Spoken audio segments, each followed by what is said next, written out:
From the previous lesson, you will have seen why it is important to evaluate the size of air valves used for surge protection.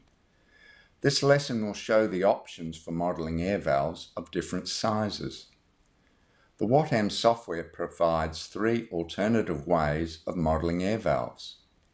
The first option is to use the device VentOMat calls a buoyant ball air valve, recognizing that the software applies no sizing to such a device. The unsized valve approach allows 2 possibilities. You may want to model a natural air fluid interface, for example an inlet flume or a discharge chamber, where the model device should impose no constraint on the rate of air inflow or outflow. Or you may want to allow the software to quantify the rate of air interchange required by the system, so that you can later manually size an appropriate air valve.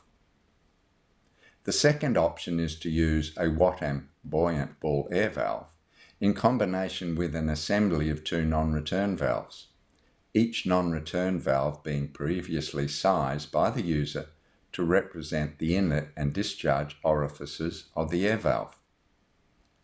The third option is to use a specific size from a range of commercially available valves, for example, VentOMat valves.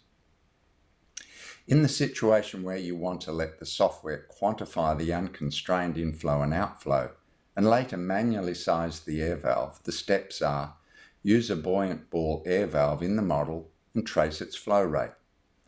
Then overlay the maximum traced air inflow and outflow rates on an air valve chart supplied by valve manufacturers and manually select a suitable valve size. In other cases, you may need to model a specific size of air valve, not available in the software as a commercial valve range. This is easily done by modelling a valve assembly at each air valve site.